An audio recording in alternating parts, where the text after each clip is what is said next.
Day 1.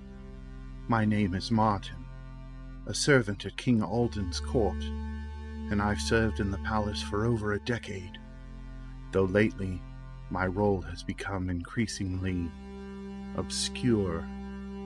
Today, the atmosphere was different, more tense. The usual murmurs had grown into hushed whispers of fear as I went about my duties. Word had spread quickly. The king had not slept, and his usual calm demeanor was gone. His eyes were bloodshot, wild, and his trembling hands gripped the arms of his throne like a man clinging to the edge of sanity. I'd heard rumors, of course, but when I entered the throne room myself, it was clear something had broken within him. He was no longer the King Alden I had once admired, a strong, wise ruler. He was now a shadow of that man, I staring into some unseen abyss. The courtiers exchanged uneasy glances, each of us sensing the shift, but none willing to address it out loud. Your Grace, Lord Harrow, a noble who had always stood close to the king, dared to speak, though his voice trembled. Perhaps you should rest. The burdens of the crown. Rest, Alden interrupted, his head snapping towards Harrow, his voice a venomous hiss. Rest when they watch me. Whisper to me? Traitors, all of you. Do you think I don't know? Lord Harrow's face drained of color, the usual confidence shattered by the king's madness. The court, normally a quiet hub of intrigue and whispered politics, was now a din of terror. A cold shiver ran down my spine, and I kept my head low, unwilling to catch the king's gaze. That night, I couldn't sleep. His words echoed in my mind, and I wondered what had caused this terrifying change. The court had always been a place of subtle games and power plays, but now it felt like a deadly trap, waiting to snap shut on us all. Day 3.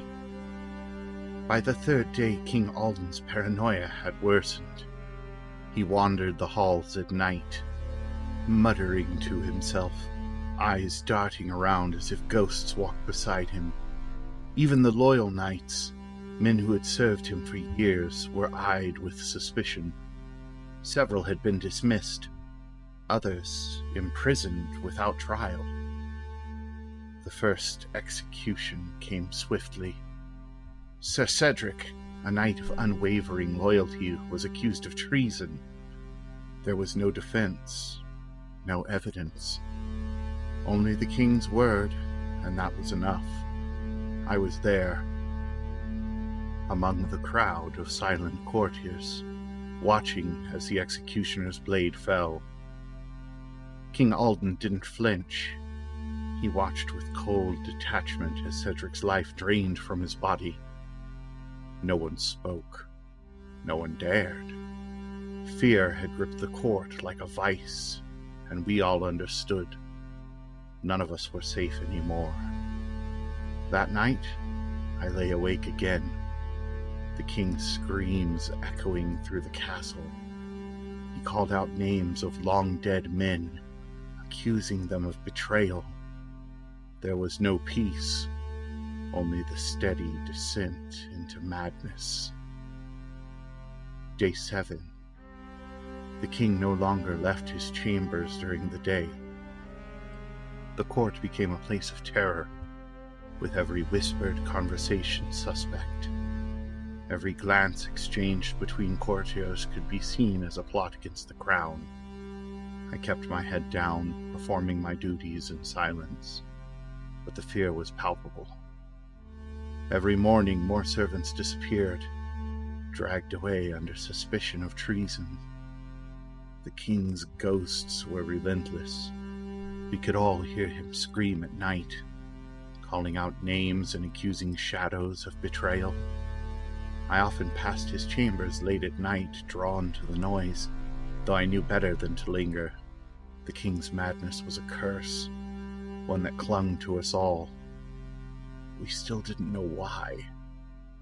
Lord Harrow and the other nobles had begun whispering behind closed doors, plotting something in secret. It was dangerous, but they were desperate. We all were. Day 10. The executions grew more frequent, more brutal. The whispers grew louder. Alden was cursed, and the ghosts of those he had wronged had returned for vengeance. Lord Harrow, ever the diplomat, suggested seeking the help of a seer. We needed answers, and Harrow, perhaps the most desperate of us all, had heard of a seer who lived on the kingdom's edge, a woman feared and revered in equal measure. When it was decided that I would accompany Harrow in a small group to the seer, I was confused. But Harrow made it clear. I had earned the king's trust. I had served him loyally, quietly. If anyone would avoid suspicion, it would be me. Day 12. The journey to the seer was harrowing. We traveled through dense, haunted forests, our nerves already worn thin by the tension at court. Harrow rode ahead in a grim silence, his eyes always on the horizon. I followed, watching the shadows dance between the trees. When we reached the seer's dwelling, it was a simple, crumbling hut, barely more than a pile of stones and thatch. Smoke curled lazily from a hole in the roof, and the smell of incense and strange herbs hung thick in the air. The seer was waiting for us, a crone, her face deeply lined with age, her eyes sharp and penetrating. She smiled as we entered, as if she already knew why we had come. "We seek your aid," Lord Harrow said, bowing low. "The king is cursed, and the kingdom suffers." The seer's gaze swept over us before settling on me. "I've seen that which holds your king," she said in a voice that cracked like old parchment. "It will not be easily remedied." My throat was dry, but I spoke, asking what we must do. Her piercing eyes bored into mine, and I felt exposed as though she saw every dark secret I carried. "There is a way," she said finally, her voice cold. "But the cost will be great." The room fell silent, and she revealed the truth. King Alden was haunted by the souls of those he had wronged, and their thirst for vengeance could only be quenched by a sacrifice. "One of you," she said, "must pay the price in blood." My heart sank. I didn't need to ask who. The way the seer's eyes bored into me alone was as clear as the finest glass. Day 14. The court was quieter than usual when we returned. Harrow informed the others of the seer's words, and though there were murmurings of discontent, no one dared defy the inevitable. I was brought to the king's chambers where he lay, feverish, barely conscious. "Is it done?" His voice was weak, barely audible. I nodded. "Yes, Your Grace." The ritual was to take place at midnight in the very heart of the castle. A great fire was lit, and the courtiers gathered around it, their faces shadowed by the flickering flames. I was brought before them, my fate sealed. The seer stood at the edge of the circle, her eyes gleaming with an unholy light. She began to chant in a language I did not understand, her voice rising and falling in a haunting melody. The air grew thick with the smell of burning herbs, and I felt a strange, tingling sensation in my skin. As the chanting reached its crescendo, I was pushed forward, closer to the fire. I could feel the heat on my face, the flames licking at my skin. My heart pounded in my chest. I closed my eyes, waiting for the end. But then, something strange happened. The fire roared to life, the flames burning a deep, unnatural blue. The seer's chant grew louder, more frantic. I felt a surge of energy coming through me, as if the very life was being drained from my body. The fire blazed higher, casting long shadows on the stone walls of the throne room. King Alden's face, bathed in the eerie blue light of the flames, seemed to shift between a man and a beast. But as the seer chanted, the wildness in his eyes ebbed away, replaced by something calm. It was a strange calm, not the relief one might expect after weeks of torment, but something deeper, unnervingly still. I could barely breathe, the air thick with the smell of burning herbs and the pulse of dark magic. The seer's voice reached a crescendo, and with it, a sudden stillness fell over the room. The flames shrank, and the shadows that had danced so violently before now clung to the corners, watching. For a moment, nothing happened. King Alden stood before the fire, chest heaving, but he appeared composed. The madness seemed gone from his eyes. "It's over," he whispered, his voice trembling but steady. I wanted to believe it. I wanted to believe the nightmare had ended, that the horrors that we had endured were behind us. But as I looked into his eyes, something felt off. The room felt colder. I couldn't shake the sensation of being watched. King Alden turned to me, smiling, something I hadn't seen in what felt like an eternity. "Thank you," he said softly. "You've been loyal, truly loyal." I nodded, though I could barely process his words. Something gnawed at me, discomfort that I couldn't name. The seer withdrew, her face veiled, her words cryptic. "The throne is safe once more," she said, her voice barely above a whisper. "For now." With that, she vanished into the shadows, leaving the court in a stunned silence. Alden, still smiling, took his place on the throne. The courtiers began to murmur, relief sweeping through the room. They believed the curse was gone, but something was wrong. My skin prickled as if a cold wind had swept through the chamber, though the fire still crackled behind me. The shadows seemed to move on their own, slinking along the walls, whispering as they passed. I thought I heard my name, soft, just on the edge of hearing, but I dismissed it. The strain of the past weeks had taken its toll on me. I was tired, nothing more. I bowed to the king, took my leave, and returned to my chambers, hoping for rest. But sleep did not come easily. Day 15. The whispers woke me. At first they were faint, little more than the rustle of fabric or the creak of wood. But as I lay there in the dark, they grew louder, more distinct. "You see it now, don't you? The truth." I sat up, heart pounding.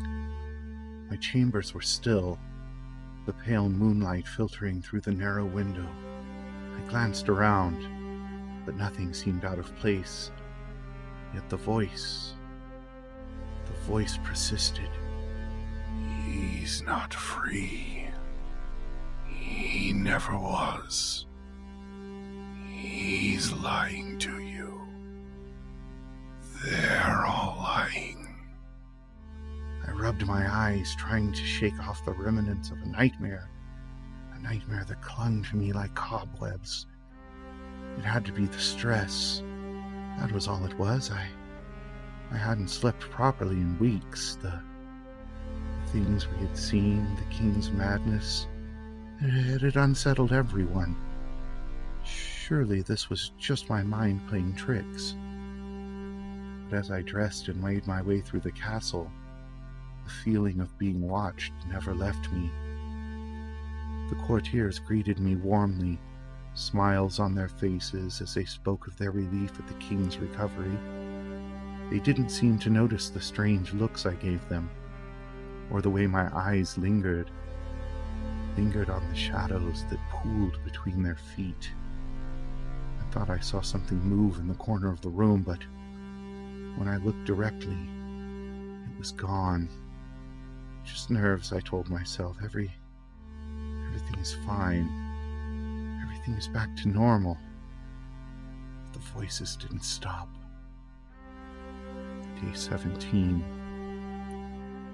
I hadn't slept properly in days. The shadows in my chambers shifted unnaturally at night, and the whispers followed me wherever I went. I started avoiding certain hallways. There's something waiting for me there. The courtiers look at me strangely, but I don't care. They don't hear what I hear. They don't see what I see. King Alden continued his rule, seemingly unaffected by the curse. He sits on the throne with confidence, his decisions swift and decisive. The court resumed its normal activities, but I can't shake the feeling that something's wrong. I've begun to notice things, small things. The way the guards at the castle gate glance at each other. They speak in hushed tones when they think no one's listening. The way the courtiers whisper behind their hands whenever they see me enter a room. They're plotting something. I know it. The shadows told me so. They think you're weak. They're watching you. They know what you've done. I wasn't sure what the voices meant, but I don't trust anyone anymore. The king has promised me that the curse was lifted, and that the seer did her work, but how can I trust him? How can I trust any of them? I started keeping to myself, avoiding the others as much as possible. The court, it's full of liars. Every one of them hiding something. I can see it in their eyes. They'll betray you. They're plotting. You must be ready. Yes, I have to be ready. I have to be prepared for when they make their move. Day 21. I don't know how long it's been since I last spoke to anyone. The whispers are louder now, and the shadows have become my only companion. They tell me things, secrets about the people at court, about their lies, their treachery. King Alden still pretends that all is well, but I can see through him. He's hiding something just like the others. The curse hasn't left him, I'm sure of it. It's just changed. And somehow I'm the only one who sees it. The others, they don't understand. They look at me with pity now, as if I'm the one who's lost my mind. But I'm the only one who knows the truth. I started carrying a knife with me, hidden beneath my tunic.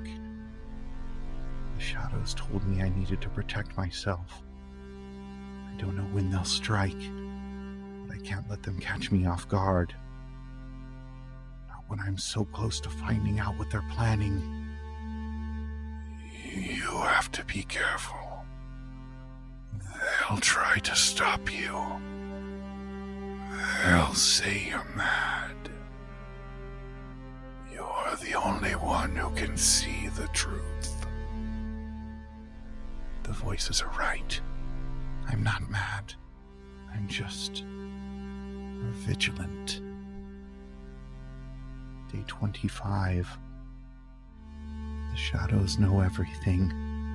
They've shown me things I didn't want to see. I didn't want to believe. But I can't ignore them any longer. The king, he's in on it. He's been pretending all this time, pretending that the curse is gone, but it's not. I can see it in his eyes, the way they flicker when he thinks no one is watching. He's plotting something. And the courtiers, they're helping him. The whispers have been clearer lately, more direct. They tell me what I need to do, how to stop them before it's too late. I'm the only one who can save the kingdom now. No one else will listen. I'll come for you soon. You have to act first. Protect yourself. Protect the throne. I understand now. The shadows have been trying to help me all along. They're not my enemies. They're my allies. They're showing me the way. I see it clearly now. I know what I have to do. Day 26. The voices have been right all along. The king was the true threat, not the curse. It was him. Always. I saw it in his eyes today. Saw the madness lurking there just beneath the surface. The shadows told me to act, and I did. The others don't understand, but they will. They will in time. They told me what I had to do, and I could no longer resist.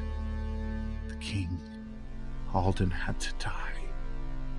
He had become the puppet of the dead, their plaything, driven to madness by the weight of their suffering. And I, too, was bound to their will. I don't remember how I got into his chamber. I remember standing at the door, the shadows swirling around me, and then I was inside. The room was cold, deathly cold. The king lay in his bed, his chest rising and falling in slow, uneven breaths.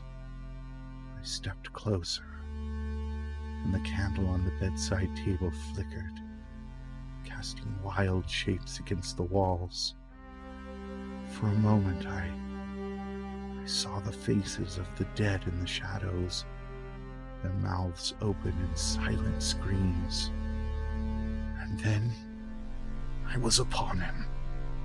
I don't remember drawing my dagger, but there it was in my hand, gleaming in the faint light. The king's eyes were opened, and for the briefest of moments they were clear, lucid. He looked at me, and in his gaze I saw everything. Fear, regret, something else.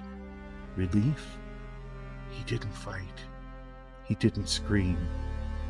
He just watched as I brought the blade down. The first strike was silent, the dagger sinking into his chest without a sound. The second brought a soft gurgle of blood. By the third, his body had begun to convulse, his eyes wide, his mouth hanging open in wordless pleas. But I couldn't stop. The voices wouldn't let me stop. I kept stabbing over and over until the bed was soaked with blood, until the king's chest was a ruin of torn flesh and shattered bones. I stood over his body, panting, the dagger still clutched in my hand. The whispers had stopped. The shadows were still. The room was silent, save for the soft patter of blood dripping onto the stone floor. I looked down at the king's lifeless body, and for the first time in what felt like an eternity, I felt at peace, but only for a moment. Day 30. They've locked me in my chambers, but I am not afraid. The shadows are with me, always. They've shown me the truth, and I've accepted it. I did what I had to do. I protected the throne, and soon they'll realize I was right all along. The voices are quiet now, peaceful. I can finally rest.